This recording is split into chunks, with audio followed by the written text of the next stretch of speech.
We have Rihanna Mako, who actually isn't entirely new. She started mid-year last year in pre-K, and she's now in third grade in the co-taught room. And we have in the back Amanda Kessman, who is a new addition to our clerical staff. She is working with Alex Shanowski in the PPS office. So welcome to everybody. Very good. All right. I thought you were like one of the triplets or something. You just keep showing up at.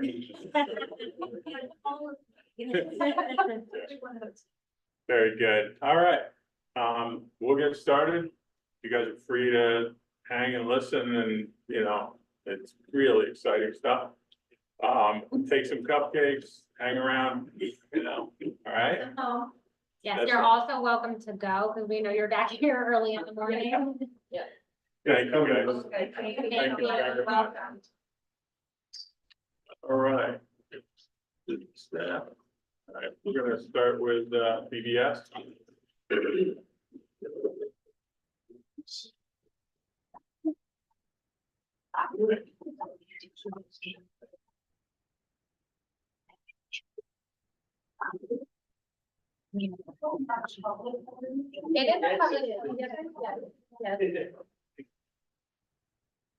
And you don't have to sit in the back. You can. Yeah.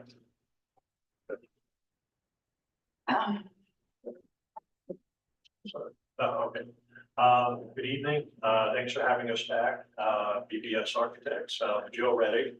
I am one of the partners and the director of architecture for the firm. And Fred Siba is a managing partner of the firm and director of engineering. And we have a modified presentation for show you a couple of weeks ago.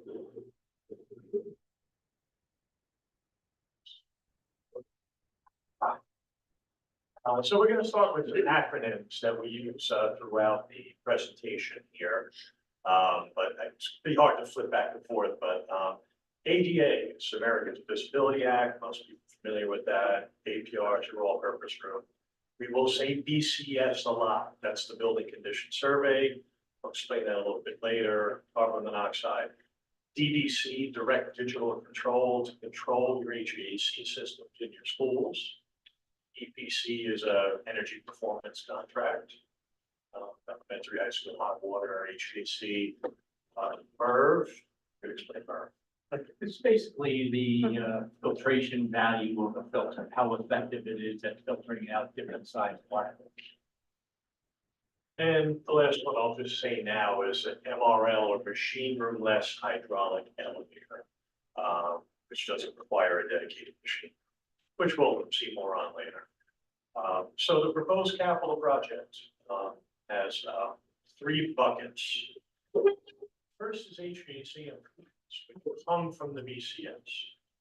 They were identified in the Building Condition Survey, but we separated them out as their own subcategory because they're very large and important. The second bucket is Building Condition Survey issues and related work,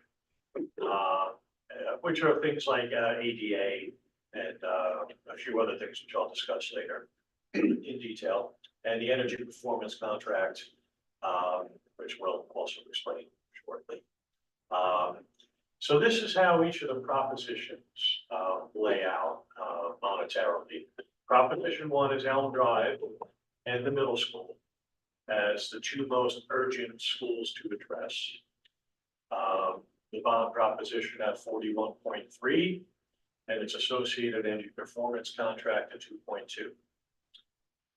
If proposition 1 is approved, then proposition would be all in place, which is next in line and next most urgent to address, with about 10.6 in the bond and 1.3 in the energy performance. And then if those two are successful, then proposition 3 is the high school with 1.9 in the bond and 2.5 in the EPC. All total to 59.9.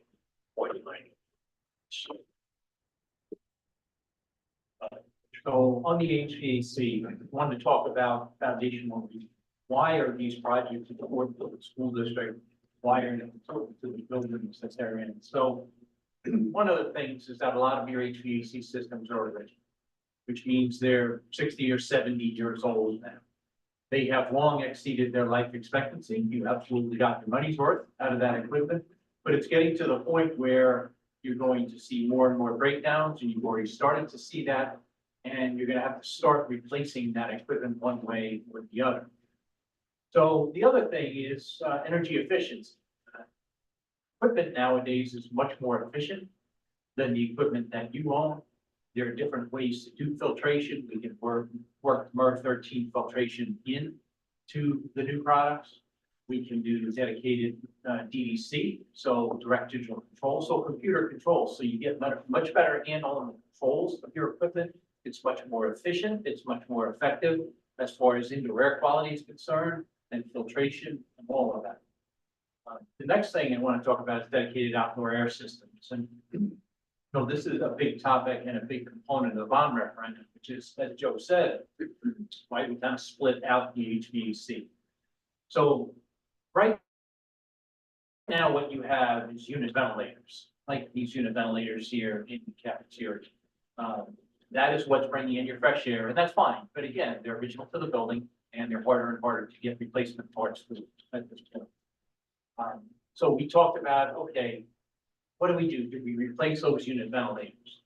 And how do we get, climate control in the buildings at the same time? And, then we talked about, well, what's the right way to do this? So yes, we can replace the unit vent, we can put ductless splits and hang them on the wall. So then you're introducing outdoor air to the unit vents and you're trying to cool it with another piece of equipment in the room. While it's introducing 90-degree hot humid air. Doesn't make a lot of sense. It's not how we would design a new building. We would design a new building with dedicated outdoor air systems. So basically rooftop units that are going to bring in both heated and cooled air. They're going to dehumidify. They're going to heat that air. They're going to condition that air before they introduce it into the space. So we don't have systems that are fighting each other. And part of the rationale was if you're going to do it right. So that's why the DOAS is part of the bond concept. It's basically providing ventilation, which is what your unit vents do. But it's not just dumping hot, humid air in, it's conditioning that air before it introduces it into the space. So it's dehumidifying that air and it's cooling that air. So we don't have two systems that are fighting against each other.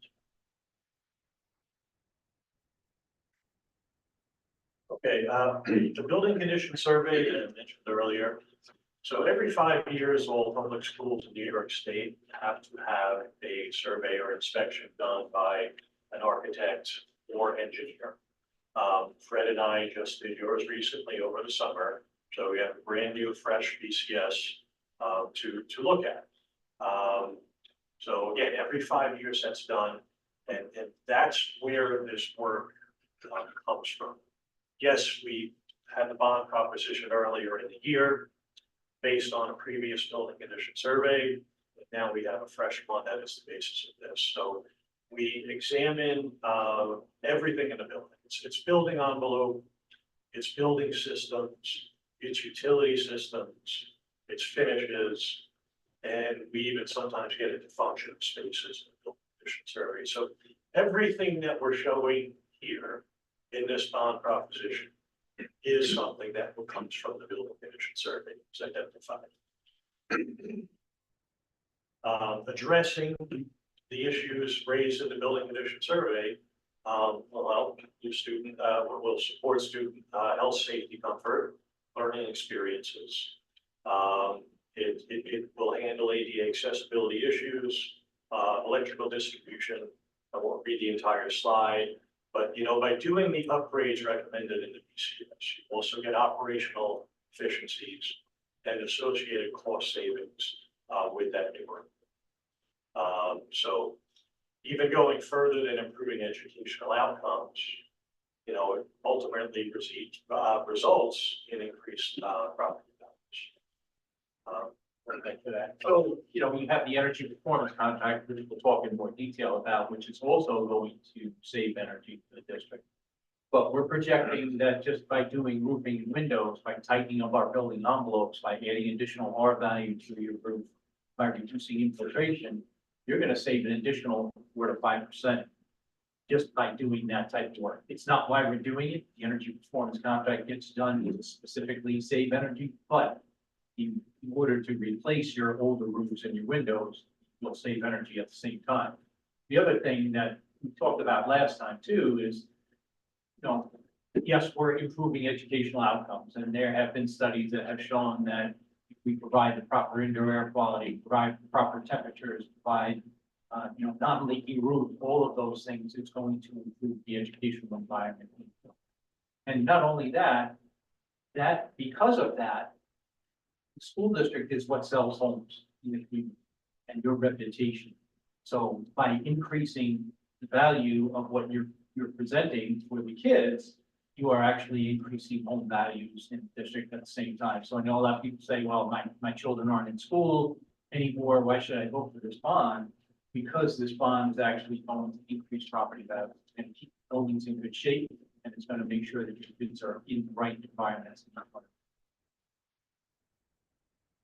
So the energy performance contract. So again, just to go back, the way an energy performance contract works is that you basically do work, you get work done, and we'll talk about the work in more detail, but you pay for that work out of the energy savings associated, which means that there is no cost to the taxpayers for an energy performance contract.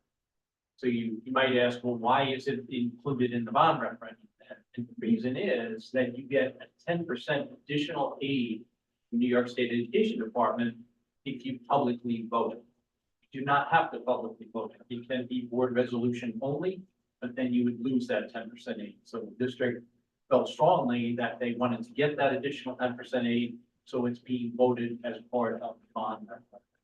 So there are a number of things in there. There's boilers, there's burners, and we'll talk about each of them in a little bit more detail. But what we're trying to do is make sure that your buildings are more comfortable, that we have better indoor air quality, better environment in the buildings. But we're also going to increase system efficiency. We're also going to lower your energy costs at the same time. We're going to provide cleaner building burning fuel. We'll talk about that. LP, oil, dual fuel, condensing boilers and all those. But it's also lowering your carbon footprint. And that's a big thing in New York State right now. So those are all of the added benefits of doing these. So there are 3 propositions, as Joe mentioned before. So we have proposition 1 is Elm Drive and middle school with the HVAC, the BCS items, and the energy performance contract lumped in. So we have that highlighted, that's what we'll get to in detail now, starting with Elm. So Elm and Alden, but I'll talk about Elm, is a steam-based building. You're having a tremendous amount of problems with your steam systems. You have a lot of leaks in them, the traps are bad. We're down in the crawl spaces. I know your maintenance staff tries to keep up on it, but every time they fix one leak, there's 2 new ones that pop up. It's 70-year-old piping and it's done. So said, all right, what can we do? So the answer is you need to replace that pipe. So if you're going to replace the piping, why not upgrade it to hot water? Steam is outdated. Nobody installs steam anymore. Everything is hot water. And that dovetails in with the energy performance contract because they want to install the most efficient boilers they can, which means they want to go with condensing hot water boilers. Those have upwards of 98% efficiency on them. So as a result, we're dovetailing the bond in with the energy performance contract. They're replacing the boilers under that. We're going to be replacing the piping, doing the steam conversions as part of the bond. We're also doing dedicated outdoor air systems, as we talked about before, integrated cooling. So basically, we're replacing your entire heating system, your 70-year-old entire heating system. And again, it will be coordinated back with the energy performance contract, make sure there's no overlap. Some of the work scope is in their projects, some of the work scope is part of the bond. But I just want to make sure it's clear to us, but also clear to the public. We've had a tremendous number of situations, conditions, the mold that that struck Elm that cost us in the millions to get rid of the mold. Not as dramatic, but still there or was there in Alden. The tiles peeling up off the floor, people falling in the hallways because the floor is so wet. We're not, I can't stress enough how this is not just because this stuff is old, or because we want to, make it a little cooler in the classrooms. These are conditions that just can't exist. We just can't leave them the way they are. And it includes things like, if there's a room and we can't cool it down, it's send the kids home. It's like a snow day. And if we have to do that enough, it's state aid that goes out the window. So I just want to make sure that it's very clear that we're not just doing this because, it'll be yes, we want to make sure our kids have healthy air. We want to make sure they're safe and secure, but there are conditions in our buildings that are, just dramatically failing because of this stuff. True? Yes, and part of that was due to the pipe leaks down in the crawl spaces. You were getting moisture up into the spaces. The piping is done, it's shot, it needs to be replaced. Part of it is because of the systems that are in there now. Unit vents do not dehumidify. Air conditioners kind of do, but they don't read humidity in a space and actually control humidity in the space. So you would have to put a unit vent in there, you'd have to put an air conditioner in there, and you'd have to put a dehumidifier in that space. If you were gonna replace all of those systems. Now you have 3 components in there that are battling each other. That's the big advantage to the dedicated outdoor area. Now you have 1 unit that's in there, that's actually providing all 3 of those duties, so that you don't have issues. You can control that humidity through the rooftop unit, through the air conditioning, and it all gets done as part of one cohesive design. So also in Proposition 1L are the BCS issues, which are the 1960 and 1964 era windows, which are the old single pane windows. The ventilation issues we noted in the BCS, they get taken care of with the HVAC work, so they get covered in that way. Electrical panel upgrades, that's work that we identified, but they have to be upgraded by doing the HVAC work anyway, so that gets covered in the DOS. Fire suppression on the kitchen hood is a necessity. Fire alarm system replacement and carbon monoxide detector replacements from the current battery units to hardware units. So this is the list of building condition survey identified issues outside of the HVAC that will be addressed in Prop 1. And on top of the energy performance of changing out the windows, we're also talking about basically hardening windows to make them more secure. I mean, one of the problems we have is these windows can be, give them a good push and they'll fall out into the yard. We can't have that. We can't have these window air conditioners that you can just rock 3 or 4 times and pull it out of the window. I want to make sure the public understands this proposal we're putting forward, these 3 props that we're putting forward are, we're not sure what to do without them. Because the building conditions are just not satisfactory. That's a good point, even with the DOAS units for climate control.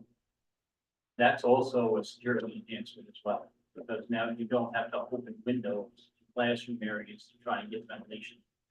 You can keep those windows closed, but you don't have security issues, so you don't have bees flying into the classroom, things like that. So in and of itself, it's being done for HVAC, better indoor air quality, but as a result, it provide enhanced security to the buildings as well. So the middle school, HVAC improvements, so in this building, it's a little bit different. We are going to replace the unit vents, pull them out. This is not a steam building, it's a hot water building now. It's in much better shape as far as the piping is concerned. But we would still be putting OS systems in here. Putting rooftop units around this building to introduce fresh air. So basically, again, same thing, it's coordinated with the energy performance contract. The electrical upgrades are built in because we need to do those, we want to handle the rooftop units. Any related roofing, structural work, ceiling work, because we're gonna be running some duct work in some of these classrooms. So we're gonna be touching the ceiling lighting, so that is all built into the bond. In the middle school, from the building condition survey, we find ADA and egress items. There would be a lift installed from the auditorium to the main corridor level. And then 2 elevators and reconstruction of the stairs in the link corridors, between building wings. The stairs do not meet current code. And the existing lifts, while currently functioning, they're been repaired using scavenged parts. It's very difficult to keep them functioning, so they're working at the moment. But failure, again, is right around. They're also very, very slow operating. Elevators are 7 times faster in their operation. To be able to get somebody in and around the school, that would be very. And in the auditorium, there would be an egress stairway added. The auditorium at the front is a few feet below grade because the floor slopes down. So there would be a small stairway there, just bringing people out up to grade. And the building envelope work would be the roofing replacement, which would be the gravel areas of roof here. There was replacement done previously with EPDM on certain parts of the building that would remain. This would be the gravel areas of the roof. And we have a little more detail on that later. And replacing all the windows in glass block. Windows are the original single pane that we're at right here. And just, they're replacing the roofing. That also covers, we've had several recent collapses of the ceilings because of leaks in the roof. Half of our auditorium, or at least I don't know if it still is, but half of our auditorium is unusable. And I'm assuming that the cleanup and repair of that is in this as well. Yes. So the energy performance contract at the middle school, these are typical, so lighting upgrades, so we're gonna replace any of the older fluorescent technology, LED lighting, as well as lighting controls. So it turns the lights on and off automatically, and it also adjusts to ambient light. So if there's sunlight coming in, the room is bright, it will actually dim the lights down in classrooms. Building envelope improvements, which is basically hardening and tightening the envelope of the building. So it would be weather stripping on doors. It would be crack sealing, because there are voids in the masonry. So all of that would be sealed to try and reduce infiltration into the building in order to conserve energy. The water heater upgrades, placement of water heaters with much more efficient water heaters. The HVAC controls, we talked about HVAC controls. Right now you have some obsolete types of control systems in your buildings, all of your buildings. So this is now going to bring them up to code and bring them up to date. And it's going to give your maintenance staff a much better chance trying to figure out and troubleshoot what's going on. If the room says I'm cold, they can go on the computer, they can see what the room temperature is, and they can see what the unit in that space is doing. If the room is cold, and it truly is cold, but it's calling for heat, then there's a problem with the unit. They can troubleshoot that. It could be the heating valve is not. So it's going to allow your maintenance staff to identify and then troubleshoot and fix and repair those issues. And boiler plant upgrades. So at Elm Drive, we are replacing the boilers as part of the energy performance contract with new boilers. And again, Trane is proposing high efficiency condensing boilers. As a result, we have to switch that building over to liquid propane, LP. So condensing can only be natural gas or liquid propane. Can't do that like oil. However, at the middle school, we're reusing boilers. Those are standard boilers. So we will convert the burners over on those boilers, burn both oil and LP, so that they can burn whichever one is least expensive, which right now is LP. The other advantage to LP is that requires less maintenance because you get less boiler foul-ups, cleaning required with LP because it burns cleaner. And it is going to be economically less expensive to do it that way. So we are converting those dual fuel boilers over to LP. Right now, they're oil only. So that's a big advantage. Elliot, you have, in your plan, the skills and the education necessary to bring your guys up to handle this stuff? We've attached a few photos here of the conditions, because not everybody can get into the crawl space, pipe tunnel to look at the steps. So, this is representative of crawl spaces and pipe tunnels, that are constructed for the piping for the MPP systems. The leaks, the deterioration of the piping, rusting of the piping, and lack of insulation. On some of the piping, the water, you can't really see it well in that picture. The picture in the middle, the floor of that crawl space is covered with water. Those are pipe. Covered with what? Water. Ceilings and soffits around the building.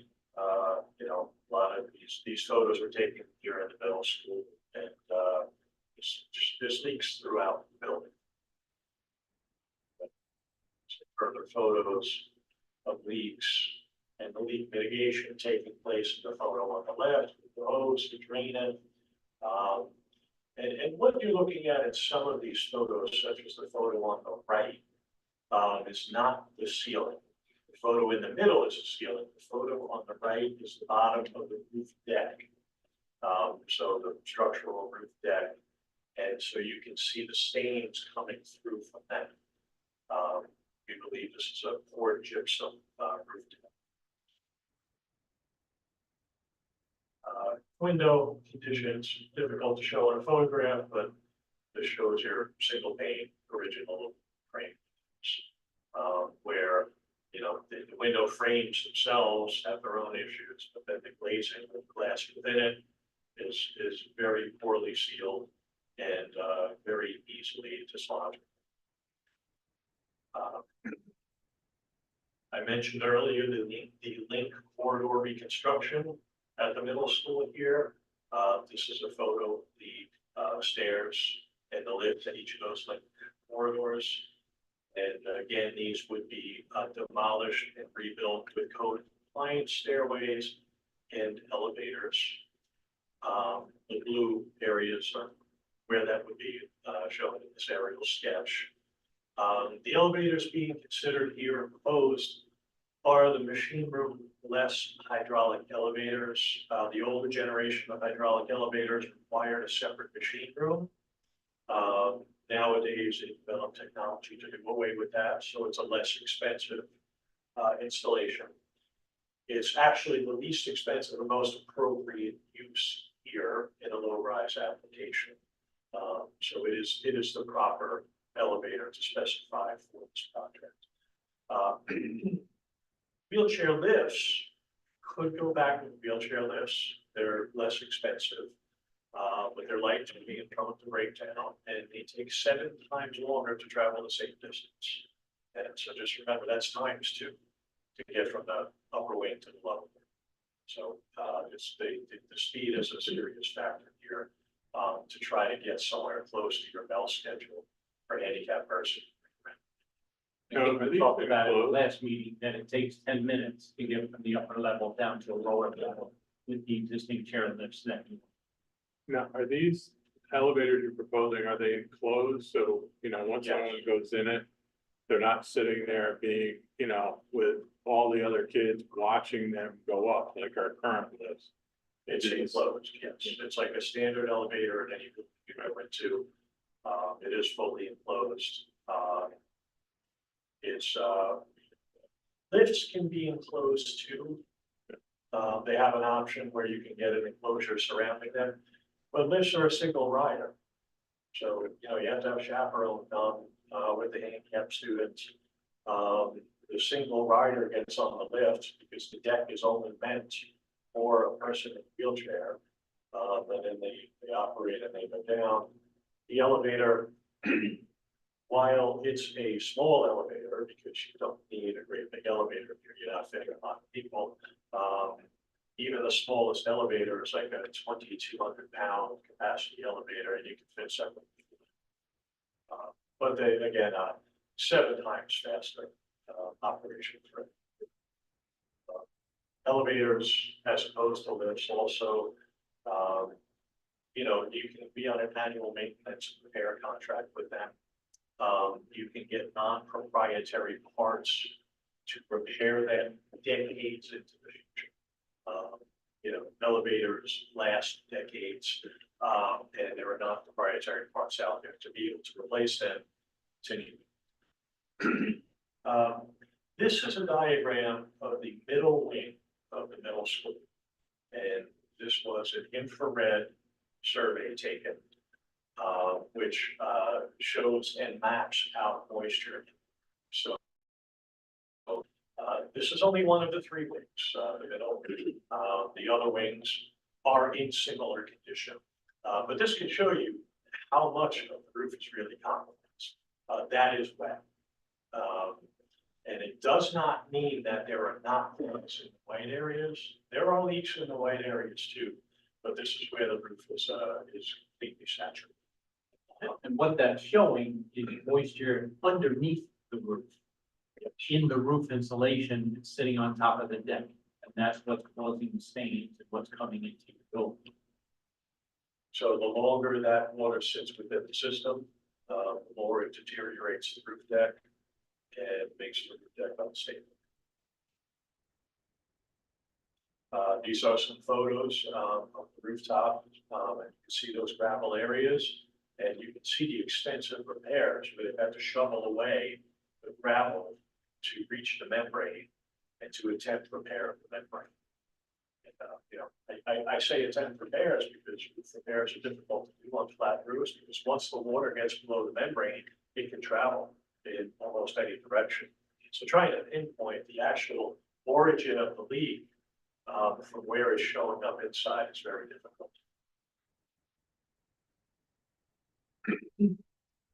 In the left picture, that is the roof overhang in the middle wing on this side of the building. And you can see all of the rusted steel members there. That's from the waterlogged roofing. The water is making its way down into the deck and corroding the steel supports. So that is evidence because it's exposed on the outside of the building. We can't see many areas inside the building because of ceilings. But going back to this, this infrared, oh, wait, I have that thing. Okay, right here, where I have the pointer, that's that overhang. And you can see that it's saturated. So that type of saturation exists throughout the entire wing.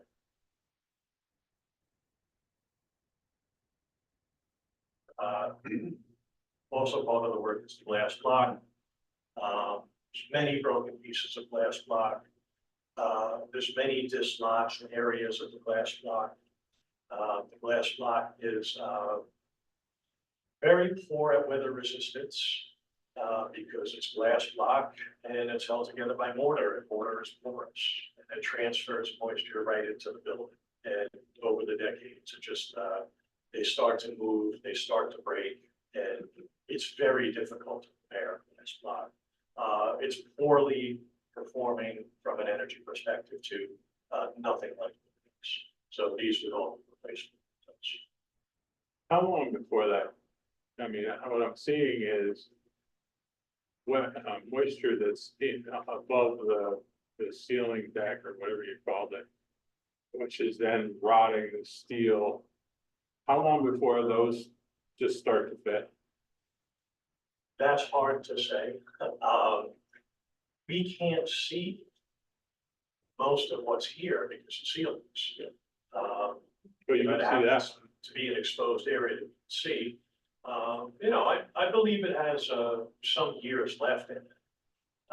Certainly if it were, scraped and painted, that would help with, corrosion from wind-driven rain and humidity in the air, but that wouldn't help with the moisture that's coming through the roof deck. So maintenance too, it might extend the life a little bit. But I would say there's still a. But understanding the way school projects work, where we have to get this approved, get the capital, go out for the bond, then get the real engineering. I mean, it could be several years before we're even able to touch that. And, who knows if that ends up just collapsing. It would be several years, yes. At the moment, the state education department, we witness it running 8 months. Like that. They're working on that. They're going to bring back the third-party review program, supposedly starting in October. And we'll see how that helps. But yes, it does run a couple of years. Just a couple of photos of some new windows. Due to the aesthetics of the outside of the building, they can't be done very well and change the character of the building. Couple of photos of roofs. These are TPO roofs. They would be the roofing we would have you consider here. It's a single ply membrane and it's reflective, which reduces your cooling loads. And it is basically the roofing that is taking over the market. It's what we do for nearly all our companies, and that's the type of roofing we recommend here as well. So 20-year warranty and beyond one warranty, so we have a minimum 20-year warranty on it. And again, Elliot, we're gonna be building in some sort of preventative maintenance plan and schedule. So, the one thing we cannot let happen is 20 years, 15 years from now, this all goes to hell again because we're not taking care of it. And if it has to be, supervised by outside labor, whatever the right answer is, I assume that'll be put together as part of this project. Well, just, some photos, some new boilers, that representative of what you can see at Alden and Elm. Rigging the last unit on the right-hand side, so that's the type of equipment that we're talking about installing. Again, a couple more rooftop units, that's a unit on the right, dedicated outdoor air unit on the left, so that's what the equipment looks like at some point. Okay, so that covered proposition 1.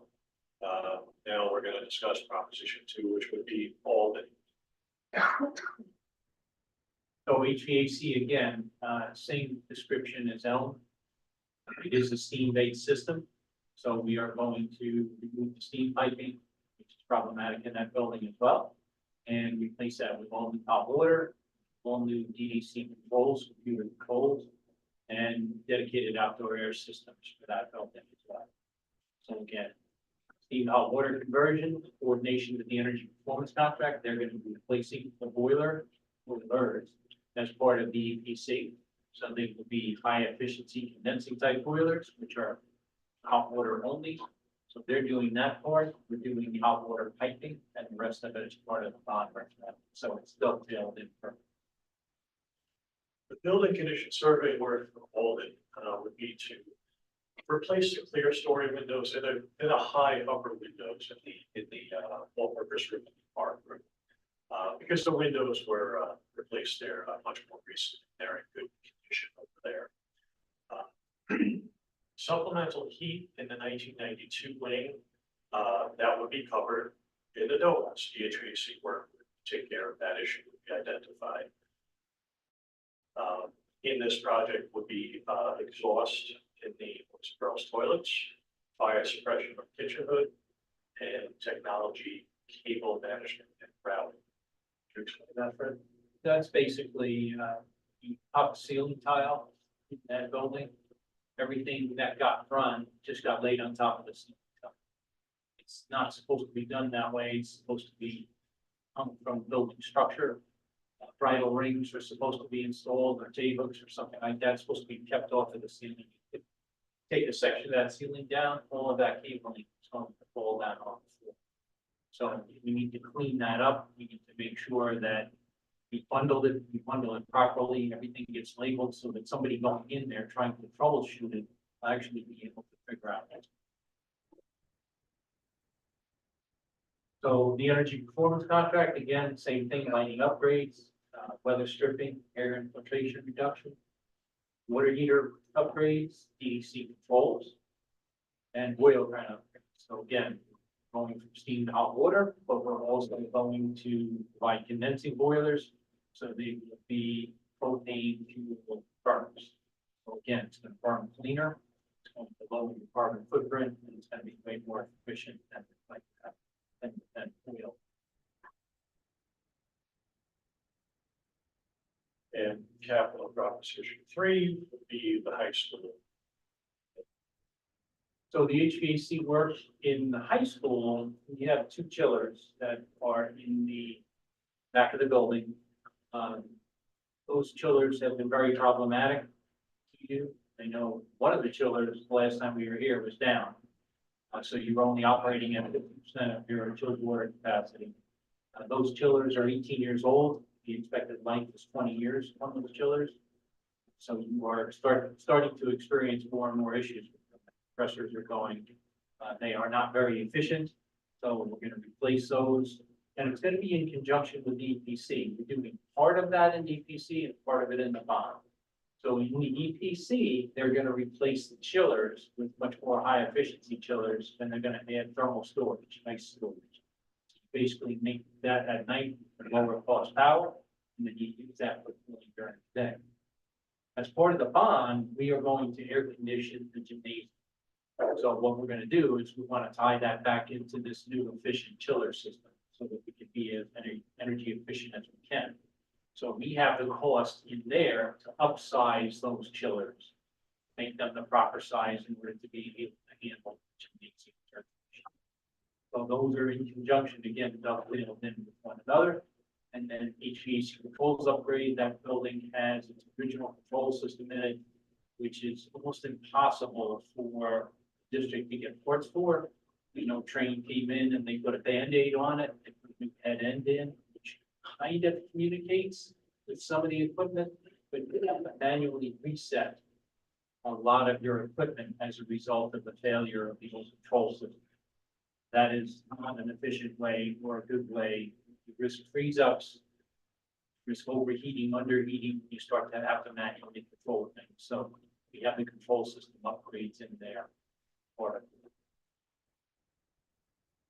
So the energy performance contract in that building, again, lighting, weather stripping, air sealing, water heaters. So here's the chiller, so hybrid, the ice storage tanks. Again, talk about end of life, maintenance issues you're experiencing with it. The refrigerant, it's an R410A unit, and that refrigerant is being phased out as of January 1st, 2025. So you no longer be able to buy a unit for R410A. So portion of that unit goes down, it's going to be impossible for you to start to get replacement parts. Very, very good future. And again, putting something in this controls upgrades, EDC controls, part of it's in the EPC, part of it is in the bond, and then burner replacement. So we're not replacing the boilers here. So you have oil-fired boilers now. So what we're going to do is we're going to replace the burners and make them dual fuel. You'll be able to burn either LP or what? And again, you're going to end up burning LP all the time. It's less expensive, it burns cleaner. And it's efficient. And where, I think I asked this before, but where are we placing this LP tanks? So the tanks, For the high school and the middle school, discussion is we're gonna put the tanks up on the hill. Back where the tank is for the fire pump system, so up at the top of that hill. Up by the field, well, not up by the field, but closer to the building. Get the tank out of the way, they will be above ground tanks. And then they'll come downhill, they'll split. Piping will go to the high school and the other piping will come underneath the parking lot and feed the house.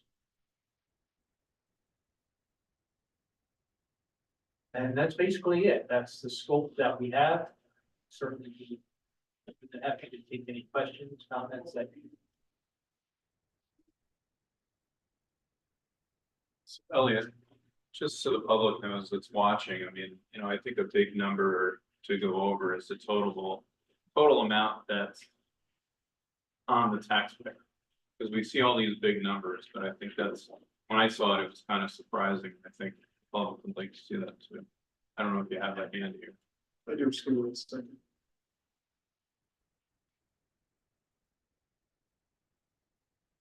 And the other thing I was gonna mention too is a timeline of when you think, because we talked about this last time too, when do you think the actual. I'm sorry, that we know the term. I'll let the public.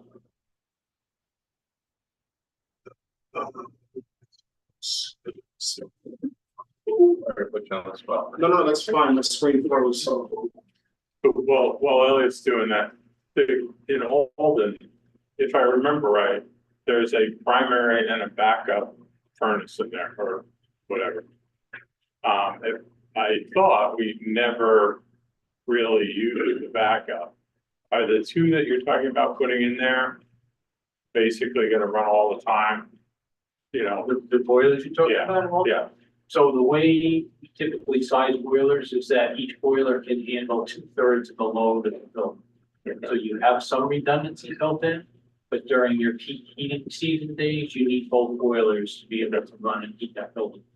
So you're not gonna put in a boiler to run the building and then a spare. yeah, They're both gonna be required to run that building.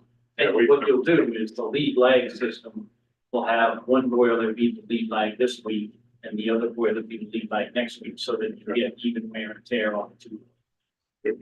good. So answer to your question about the financing, proposition one, the grand total of the projects for prop one is 43,537,618. That includes $2.2 million of EPC work that would be cost neutral to the taxpayer. In addition, the project would receive $7.2 million in aid from the state of New York. We also have $12 million in cash and capital reserve funds that we would front load the project with. And the reason we put all the cash up front is to delay the bond issuance as long as possible. The further we push it out, the longer we delay the tax impacts to our community.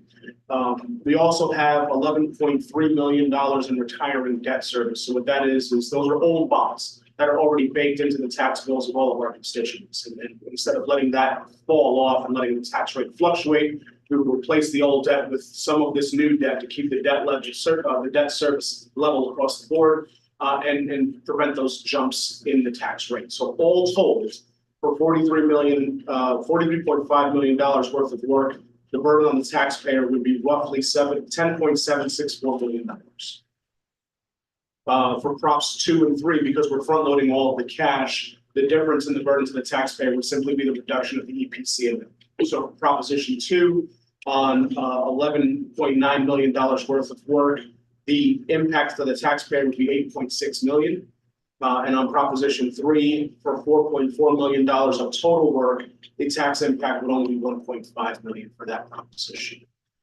So how Probably long, about 22 million with all props. I mean, I don't know if you have that number. Yes, so all told, the net impacts to the community, if all 3 propositions did pass, would be 22 million, I'm sorry, 20,949,500. Right. Yep. So 20.9 million is the taxable amount for taxpayers. Out of how much is the total of all 3 props?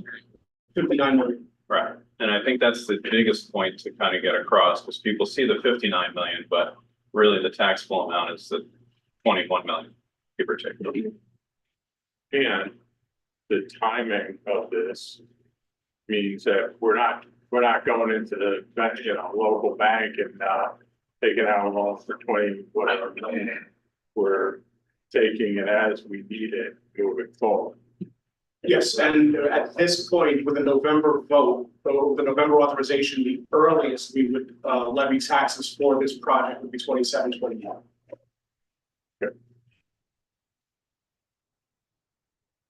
I mean, one of the things we need in this deck, in this explanation, is very crisp version of exactly what you just said.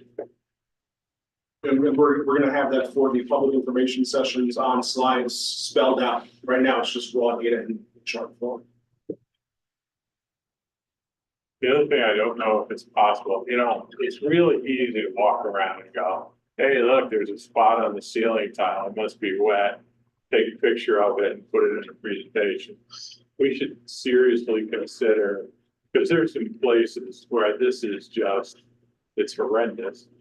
We should consider putting, very short video clips with an explanation of what am I looking at?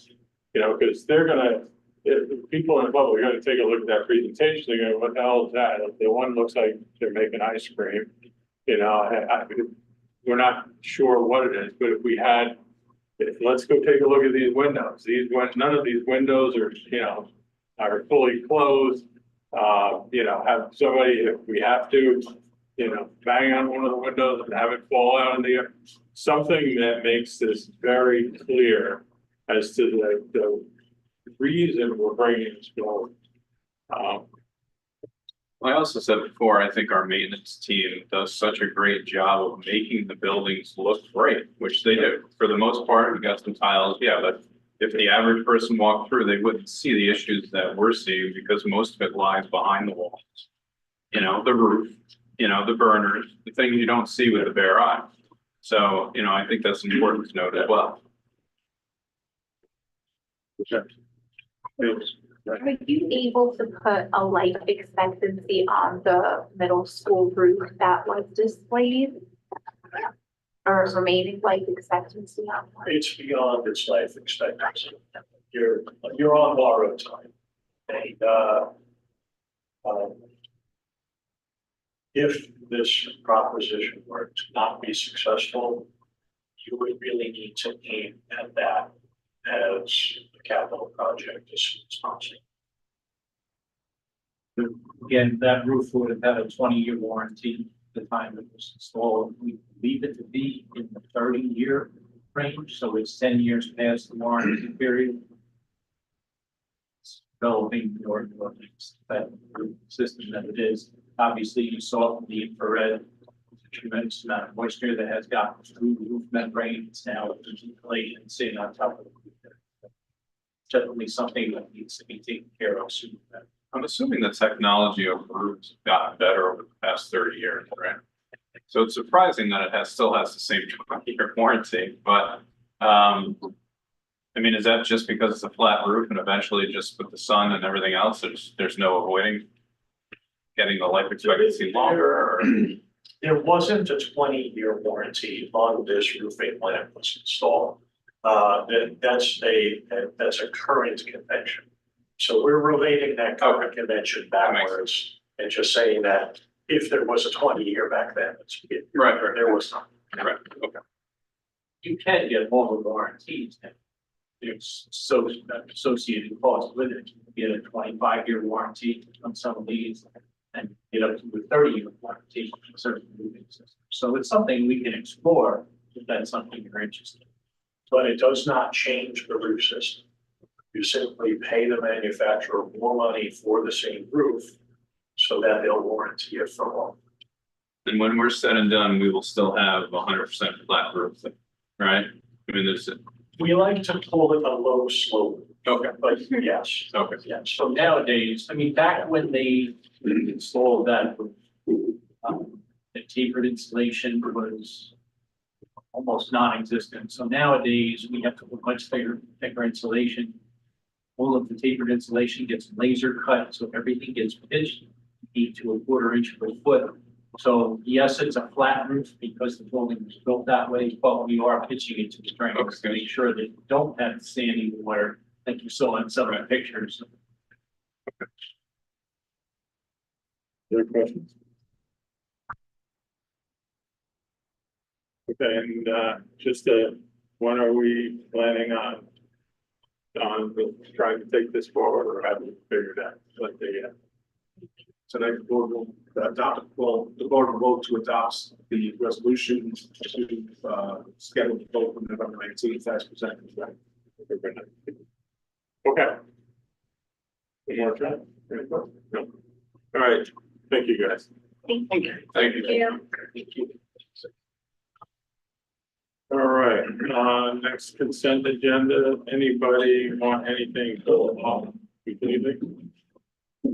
I touched that part. Okay, we'll do a motion to approve the consent agenda, So moved. go to second. I'll second. Question? Number 6, the school calendar. They everyone.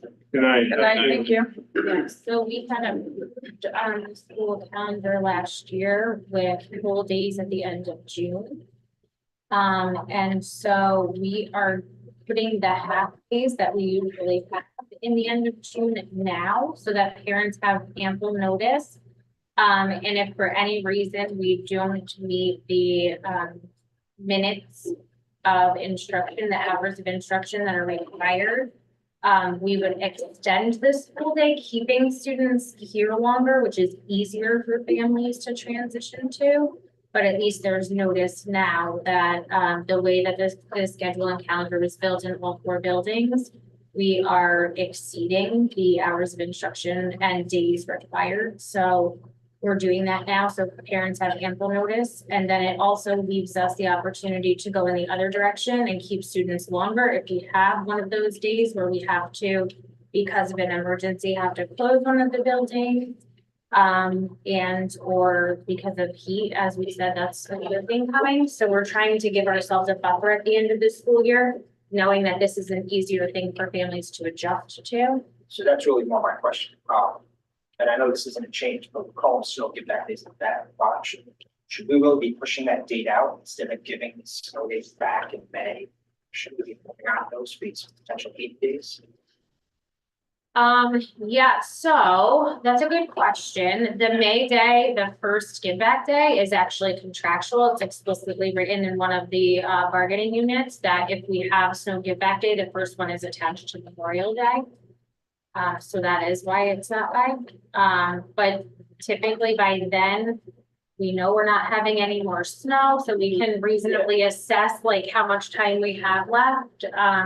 The tricky thing is that we can't really end the school year any earlier because of regions. So give back days once we get too late is also kind of impossible.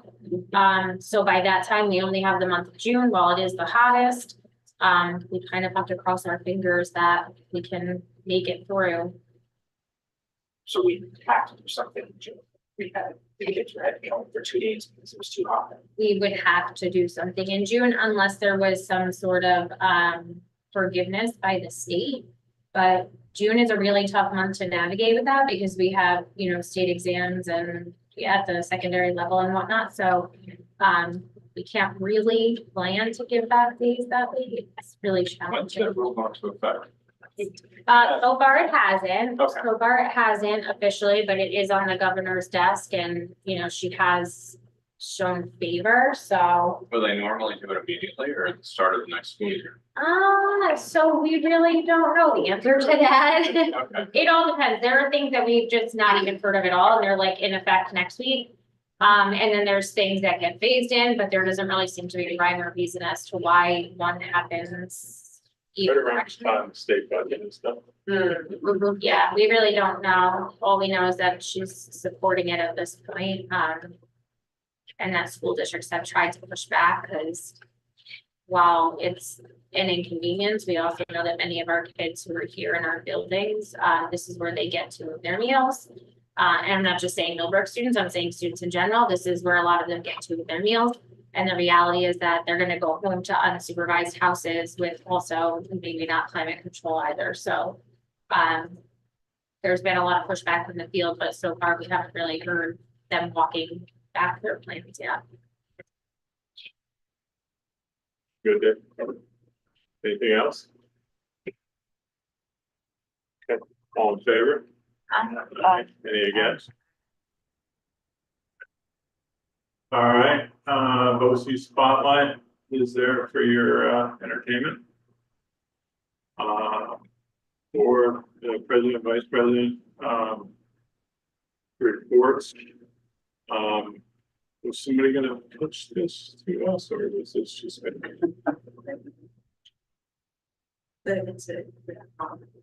This is so there's, Oh, yes, so I'm happy to talk about it. There is a proposal that came forward from, the National Honor Society and the senior class. They would like the conceptual permission from the Board of Education to be able to paint their assigned parking spaces as seniors. So some of the conversations that we've had with them have included things like, well, we would need to approve all of the paintings and the, you know, concepts that you're hoping to do. So there would have to be some kind of physical sketch that they would provide. It would be a supervised activity and that it would be no cost to the district. The cost that the district would assume would be painting the spots over at the end of the year so that next year's kiddos would be able to do the same thing. When we spoke at the policy committee meeting, basically our council said that the Board of Education, as the community owners of the property, would have to give conceptual approval for it. so do we have any idea what it would cost to paint over these things once a year? Oh, yeah. I don't, it would be, you know, the spaces are roughly 200 square feet, so I'd have to get the cost on that from John, but it would be pretty much power washing it and then throwing color black on it every year. No questions? I mean, really all we need to know is, are you okay with it or are you not okay? I think it's a great idea. I really think for the seniors, it kind of gives them a chance to kind of show everybody who they are, what they stand for, and some pride pulling into their spot, you know, every time they come in. And for the younger ones, it gives them some sort of, you know, thing to look forward to, like the rock and everything else. I think it's a great idea. See it so much. Good. Will we be approving? Jen? Oops, sorry. So the advisors and Mr. Singh. Yeah. Jen? Yeah, I love the idea. I think that'd be great. You got it. Thank you. That's all that I had on on this piece. Chris, you got anything? No, I'm good. I mean, I would make one recommendation. If you listen back to BBS and the audio sounds good and the video and everything else, maybe snip that portion so we can at least get it out on, you know, our website and everything else until you have another one that you want to replace it with, just sooner the better. So I think that was a good presentation with some conversation points, but just one man's opinion. No, I think the sooner we get it out there, the faster, you know. I mean, you know, the people are out there saying, oh, it's the same thing, and it's you know, it's just coming up again, and it would be great for us to have a set of facts out there. Yeah, I encourage everyone, if they have questions, reach out to the district. Don't make assumptions. Reach out, ask the questions, show up to the board meetings, show up to the special meetings we have and ask questions. Yeah, so we actually have a publication that will be going out and other social media information will be going out as well, but we were waiting for the this evening to have the approval of the board to do that. Okay. All right. Caroline? So thank you, everybody. We are welcoming another new teacher of English to speakers of other languages. Lisa Noland has been approved this evening and she is coming here from Louisiana. So she will be here in about 2 weeks. We estimate around October 7th or so. She'll be able to begin in her new role. Her primary focus will be at the high school. working with several students who have been here receiving services, and we also have a couple of new students with interrupted formal education who will require a significant amount of her attention. ISL benchmarking has taken place and students are being matched into their support and intervention groups in their buildings. We also have the work of Kim Lantonville, who has been touring the district, making introductions to her services at faculty meetings. Kim is our new teacher on special assignment, providing instructional technology support. We also have instructional coaches that are back again this year and have hit the ground running with their work at Alden Place, working with the teachers in grades 3 through 5. We have a new program called Edmentum that has been introduced for progress monitoring for MTSS teams in order for them to collect data and make instructional and programming decisions. So interestingly enough, we had a scholastic reading inventory software that was sunsetting, and so we found this Edmentum. And we were phasing it in, trying not to introduce one more new thing right away, but we were going to phase it in with the teachers who used SRI frequently, and as it is right now, we know that all of the teachers in P2 have already elected to do this, so they're sort of adopting earlier because they like the information readout and the user-friendly platform to be able to get data for their students to use it in their classroom. So I'm actually really proud of what was kind of a grassroots initiative spreading throughout the district rather quickly, but more quickly than we had expected. In operations, our evacuation and lockdown drills have begun throughout the district. This is to remain compliant with the regulatory requirements of drills throughout the school year. We also were happy to offer 40 weatherization kits for our buildings. We had some at back to school night in the middle school. There's some in the Elm Drive office, should anybody be interested in one.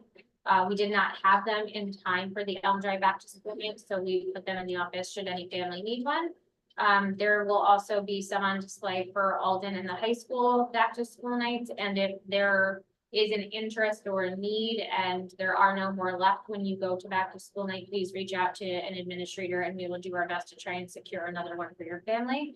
Mr. Mullins and the facilities team resealed the Alden blacktop this weekend. So they did a great job with that. And something really exciting that I'm proud of was Mrs. O'Connell and worked with Ms. Lynch and Ms. Chanowski, and they created a holiday helping hands tree at Elm Drive for back to school night. And all of the helping hands that were hung on the tree were taken by generous community members. So Helping Hands was families that we know to be in need, trying to get a head start on holiday planning. We were able to get like sizes and some special requests from those kiddos and put them on the tree, and other generous community members have already stepped in to help. So we really appreciate that. The counselors have begun their work pushing into classrooms at Alden Place. And yesterday, teachers received training on suicide awareness, focusing on identification, support, and response methods. And then I listed some upcoming events there for you. You will notice that in addition to our back to school nights, we also have the Advisory Council for School Counseling coming up on October 1st. And we have 2 events on October 17th, New York's Finest Speakers, Internet Safety, and also our E&L night. This E&L night will be much more focused on curriculum and the program as a whole, targeting those families whose students are receiving services. We will have a spring E&L night that will be more celebratory. We would welcome the whole community to that one for sure, because part of it is really trying to build a sense of community. So this one might be a little drier, but really informative for the parents of the students in the program. And then September 25th, tomorrow, is our first district emergency response team. So members of that can find the agenda in the shared journal. And if anyone has any questions, I can take them now. Caroline, the internet safety, is that in person or is that in? No, it's internet. I think Okay. it's virtual. Yeah. It's virtual. Yep. Okay. And it's the same presenter that Right. we've had in the past, so I'm sure there's new information because those things change all the time. Yeah. But it will be some information that many people may have previously seen. Okay. Questions, Jen? She's in. No, I'm good. Well,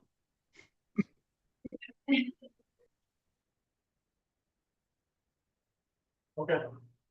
Steve? So thank you for having me. Just a few things to highlight here at the middle school. I just want to speak to a lot of our systems that we put in place over the course of the last 7 to 8 years are up and running as always. So as Caroline spoke to, our benchmarking in ELA as well as in math. Starting to get through all of our safety drills, which we are way ahead of the game on, which is really great. Great, we'll need 2 more to meet compliance before December, and we've got those safety vests. We're ready for all of that.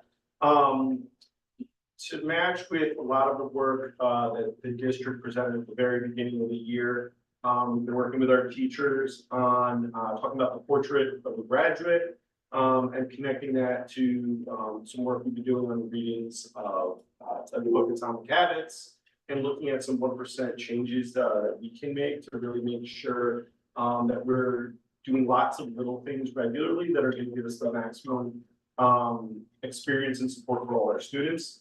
And then we've been connecting that with the teachers. We're going to begin, we've started reading the book Habitudes by Angela Myers. So this is how we explicitly teach and model habits and attitudes that we want to see in our students. So really connecting that idea of the habits and attitude we want to see in our graduates, and how we're making sure it's occurring in the classrooms at all times. So it's been some really great work that our teachers have been doing. Something different that we, I think, very successfully added this year, that I've heard a lot of really positive feedback from teachers, parents, students, is we rolled out a soft opening at the middle school this year. So in the same way that we do a transition for our 6th graders, they come in over the summer, they have a day where they're by themselves, they get lots of things done. We did that as well for all students. So our first day here was different than we've ever done before. It started by us meeting with our 7th and 8th graders, our returners, our leaders of the building, and talking about leadership. And then we brought our 6th graders in, and when they were brought in, everybody was standing up, screaming and cheering. Kids were encouraged if they knew somebody's name to yell out and say welcome. It was a great way for the 6th graders to really feel a part of the community. And then we spent the better part of that entire day. We did not go to any classes. And instead we did different things to build the culture and community of the building. So we started with talking about building grade level charters. That's connected to our work with Ruler. So all 6th graders, 7th graders, and 8th graders broke up into grade level teams with their grade level teachers. And they started individually in small groups, and then we got to the larger group and they talked about what are their grade level charters? What are they going to live and believe in for the rest of the year? And so they built them. Some of them are on really big poster boards, some on some square ones, and they're displayed. Their work was actually displayed in the building and lobby throughout the year.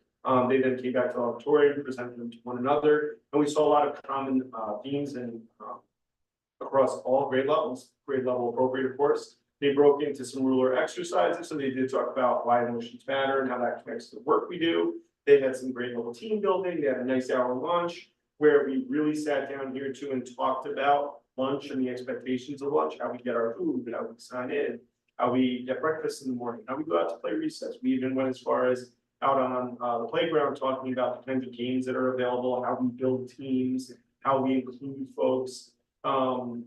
So it was a really nice first day, and the big thing that came out of it, the big thing we saw from 6th to 8th grade was this idea of belonging and inclusivity. All of the teams were saying how they just want to feel as a part of the building, part of their grade level. So that was really nice, and that's kind of been a theme that we're including in everything that we're doing.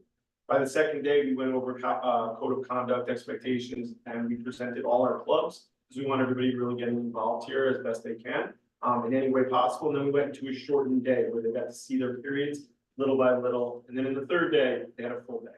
So it was a really nice transitionary way for them to get to other teachers, build relationships, and really get the school year started off on the right foot. I really feel I've seen a big difference. This building, when I walk around the hallways, there is so much high-fiving and blowing and like it's just a new level that I haven't seen before. Maybe it's just a great 3 cohort group, but I think it's part of the work that we did in building those relationships. So that is a really great way to start the year. And then finally, I just want to say that we've got some new faces here that I did highlight. We are beyond excited for all of these folks. So Miss Victoria Hart, our new French teacher, Lori Orsini, our teaching aide who's here temporarily throughout the day. And then Robin Hughes, who's our librarian as well. So that's been some really exciting stuff. To have some new folks in here. I know particularly Miss Hart has worked really hard to build back the French program, because we had a whole bunch of folks that were very nervous when Della left, but we did a little 2-week trial run with our 7th graders that they could get exposed to both. And the French program is now back to being very alive. So we're going to continue to do the work we do here, and really excited for grade school. We started off this year. Something we're definitely going to continue. Good. Thanks, Steve. That sounds wonderful. I'm just curious, what made you choose to do a soft opening this year? So the reason was, I'll be really honest, it's what I've always dreamed of. And things take time. You know, we're used to how things have always been done, how schools have always been run. And in a lot of conversations over the last few years, we've talked about how relationships are at the core of what we do. And in order for that to be what actually happens and in real action, you have to build the time to do it. So when we look at the beginning of the school year and we got those 3 days, it really lends itself really beautifully to give the teachers that time to say, hey, we're gonna all sit down, we're gonna talk about what does it mean to be a 6th grader? What is our charter? What do we believe in? Talk about it, share it, do the work little by little, grow it up, and then put it into action, right? And then have these ruler activities that we then did for an hour that connect with that as well. And then going out and playing some games and team building exercises. I just think it's the perfect way. The kids are a captive audience at the beginning of the year. They say they don't want to come back. They do. Like they're excited secretly. They're like, oh, back. But they come and they have this new energy. So we wanted to really capture that and build those relationships that kind of just keep it from overflowing. So I think it went really well. And kids really seem to like it. Parents, I got a lot of positive feedback from lots of parents. And the teachers really enjoyed it. It's nice for them to just get to know the kids as they're coming in. So it was great. I liked it. Great, thank you. Yes. And anything? Well, thank you, Steve. All right. Next is. A lot of reading. What's that? A lot of reading. Call for the special meeting to authorize expenditure of monies for school purposes and levy of tax therefore. How much of this do I have to read? That's good. Do I have a motion? Do I have a second? I'll second. Questions, comments? I just want, I think I understand the reason why, but just to say it publicly, the first drop, got a number in here that the potential bond is not to exceed 9,000. But when you went through the numbers before, you said basically 11. I assume the difference is the debt fall off, but I want to make sure when it gets communicated in public, I want the difference in numbers to be confusing or providing something. We can't say we can't use that as part of our. Right, so retiring debt has to be replaced by another bond. Yeah. So the cost will be neutral to the taxpayer, but we would be authorizing the issuance of that bond for that debt. Other questions, comments? Can't be insured. No.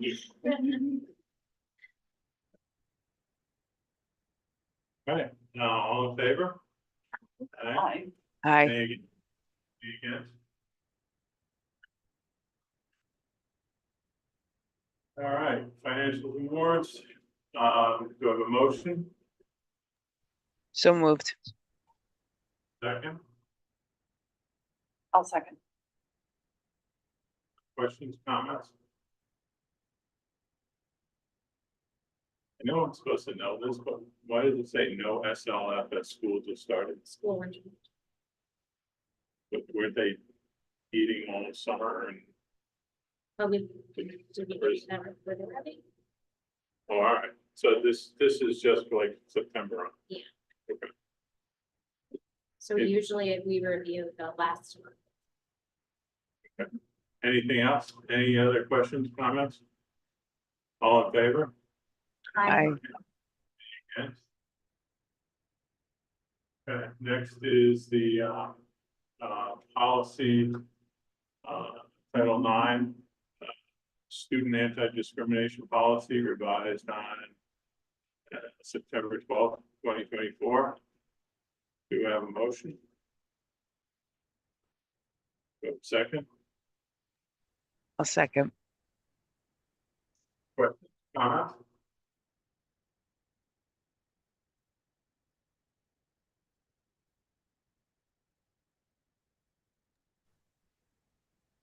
All in favor? Aye. Any against? Update of the Board of Ed, meeting schedule. Do we have a motion? So moved. Do we have a second? I'll second. Any questions, comments? Discussion? All in favor? Aye. Aye. Aye. Any against? Public comment, question period? Good enough. Yeah. TO report. Okay. So PTO is still always looking for members. It's $30 for a family membership. You can pay via Venmo at Millbrook PTO. There is a blue M as the logo. And there is a special promotion where if you purchase your membership, whether online, in person, however, before October 3rd, we're gonna pick, the PTO is going to pick a winner of a Millbrook blazer blanket. That's worth $25, and that will be announced on October 7th. There will also be a PTO table selling blankets and memberships at homecoming. There is a treasurer position open for the PTO, so if anyone is interested in getting involved and being a part of that, PTO welcomes people to submit their name if they're interested. And we have upcoming book fairs, so the Elm Book Fair is gonna be October 1st to October 4th. The Alden Book Fair is September 30th to October 4th. The PTO is still looking for volunteers to also help handle those book fairs, so if you want to surprise your child or be there to maybe get to see them if their classroom comes by, that's usually a nice addition to volunteering. And then the first PTO meeting for this school year is going to be October 7th at 7 p.m. and that's at Alden Place. Okay. MEF report?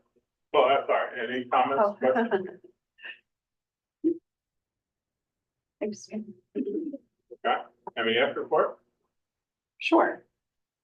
We have been very busy. We really didn't take the summer off. As of February, we have a new chair, Laura Karen, who's doing a phenomenal job. We are at 17 trustees now. Yeah, and the majority are new. So have a lot of energy, a lot of ideas, and enough people to take on multiple small to mid-sized projects without anyone burning out, hopefully. So our strategy over the last few months has been, let's try to not go too long without the community knowing who we are. And so over this summer, we had a couple smaller projects that were fundraisers. And so there were 3 pop-up lemonade stands, student-led, super cute, and that brought in $1,500. It was just all donations. So the community was amazing. And then many of you might have heard of the Millbrook Mile, which ran for 5 weeks in the evening over the summer. And before I forget, I want to shout out to John Mullins and his team for mowing, because this was a run around the track, half mile and mile. And we had children as young as 2 doing this up to age 16. And we had some eighth graders, incoming eighth graders, as well as high school students volunteering. So it was just a great community effort over the summer. That was a fundraiser, but really more so to bring people together, keep the kids active, just have people know what we're all about, what MEF is all about. And we do have a mystery dinner theater. I don't know if you've seen it on Facebook, or it's also been at the back to school nights coming October 26th. There still are tickets, but it will sell out because it's a more intimate gathering of only 60 tickets. And I'm not sure if there's still some tickets you could pay a little bit more to have a role in the shows.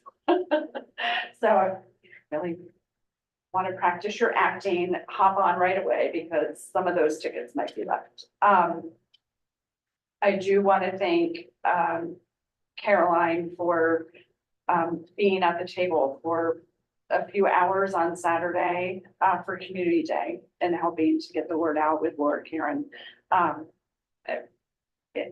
It's your weekend, and thank you for doing that. What else is coming up?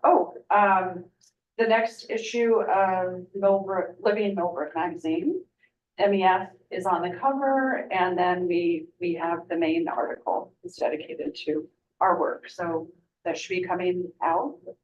Check your mailboxes. Mhm. I think that is it. Did I forget anything major? Okay. Okay. Where is the mystery? Yes, thank you. That's kind of important. It's at Sky Acres Airport, and it's a professional team coming in to run it.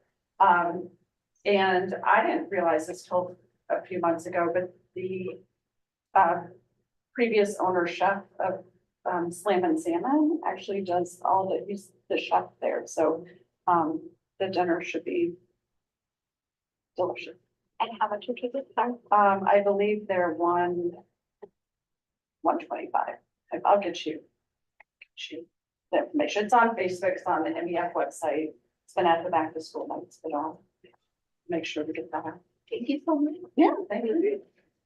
What Good to about Taste of Millbrook? It's the Well- voice of God. Sorry. We're still recuperating from it. That was last September. Okay, Jen, you can head that up. And that's part of the reason we are not, we will return to that most likely. Will it look the same? I can't speak for the whole team. I certainly don't want to do that this evening. But our goal, at least in the last few months, into, probably the rest of this year is probably the rest of this calendar year, not school year, is really focusing on more frequent, small to mid-sized activities. And then we'll discuss probably in the next couple months what we're gonna do. Are we gonna go back to June? Because that's a possibility, and do the traditional Taste of Millbrook in June, or will we have it again in September? I don't think it's done. And I could attest, that's a But- huge undertaking. That's a It's 6-month huge. endeavor that Well, it is. all hands on deck. It And is. so I don't blame you for taking a year off and reinventing it. I don't. Yeah. I mean, we have 17 It's a great event. people now. We did it last September with like 6. 9, or it felt like 6. It was so bad. But we did it, right? Yeah, So we're so smart. next time we do it, it'll be easier. So yes, more to come. Thank you.